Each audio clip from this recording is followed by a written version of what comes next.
finished our chicken coop and we wanted to give you a tour. So let's check it out.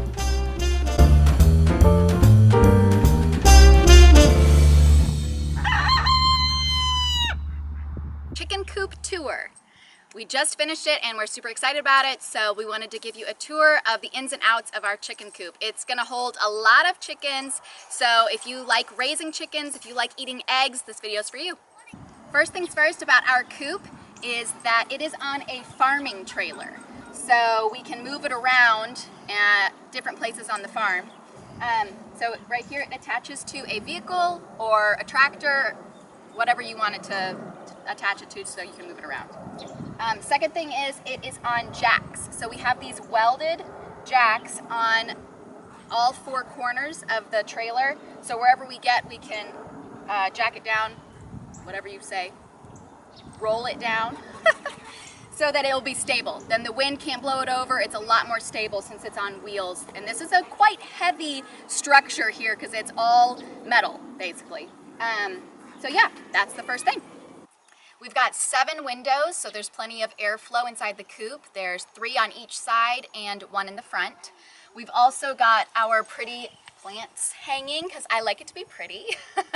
We've built a lot of things over the years from scrap wood and all that, and so I wanted a pretty coop this time. This is gonna last us a really long time. The other thing we have is these night guard predator lights that come on in the evenings to deter any predators. We have bobcats. There's a lot of different wild animals out here that can get to the chickens. So we also have these 2 lovely dogs that we are hoping will protect the chickens and not eat them. It's been a work in progress, y'all. They're 2 Great Pyrenees, and they're good little pups, that's for sure. So again, we've got our jacks on both sides, these corners right here that we can lower and raise as we move it and transition, especially if we're on different terrain where maybe it is a little uneven. We can even it out with these jacks. We also have 2 automatic doors on either side. We don't have the ramps right now, but there will be ramps down to the ground so the chickens can obviously get through the door. But they open and close 30 minutes before sunrise and 30 minutes after sunrise so that the chickens will be safe in their little coop for the evenings. We've got this awesome door, which I love so much. It's super pretty. I wanted it to look like a barn door even though it's made out of metal. So it is pretty stout. So if you open it up, there's the inside. We have 3 4-foot best nest boxes, and they're awesome because they're on the outside here, so we don't have to go necessarily in the coop to get the eggs, but this is how it works. Guys, can y'all drop it? So they just lay the egg and it literally rolls out here. It helps them not get as broody on their eggs, and it helps them stay a lot cleaner. Like, I'm a mom of 3, and so if I don't have to wash as many eggs, that sounds great. So they just lay them in there, and then you come in the evenings and pick them all up. It's a pretty awesome setup. So this is what the best nest box looks like from the inside. The chicken hops up here, gets in there, lays her egg, the egg rolls out, what we talked about earlier. But in the evenings, we can pop these up so that they don't go in there and roost at night, and then they get it all nasty.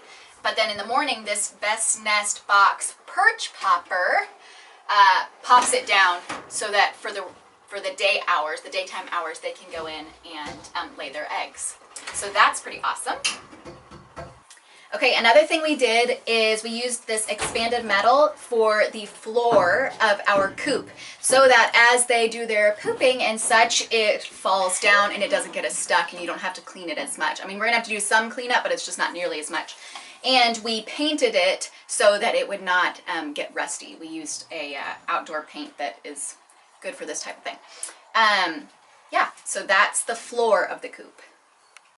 So chickens obviously need to roost in the evenings or during the day if there's a big storm, whatever. They need to come and be able to get their little claws around this. So here are our roosting bars, and we kind of staggered them so that they wouldn't be on top of each other, but they're kind of diagonal. They kind of stair step down to give them some more space. That's our roosting bars. Something else we did to keep the chickens cool, we live in Texas, and so it is very hot. I mean, it's been over 100 for the last week. But we put insulation in our coop to keep it cool in the summers and warmer in the winters. It's about 2.5 inches thick insulation, and we painted it so that it would not crumble apart, and hopefully the chickens won't peck at it because it's pretty firm now. So that's our insulation. Something that we added to the coop just to add a little more pizzazz to it, to make it a little bit prettier, is our cupola and the Good Directions weather vane that's on top of it. We've got a big copper roof on the cupola and the copper rooster on top, just to add a little bit of another piece of charm to our coop. So this is how we get water to our chickens. We've got two 35-gallon water tanks here that connect to a chicken water on both sides. We chose to do two 35 gallons instead of a bigger one, just so we have a backup if there's any kind of malfunction, leak, whatever, clog in the line. That way we make sure they've got water out here in the field. The other thing is we can pull it around by this little cart, or we can attach it to the back of the entire coop and drag it along as one big train. So we were just looking for a really easy option, and this was the best thing we could find. So we're really happy with it, and it's really convenient. Thanks for watching our chicken video. Please like and subscribe.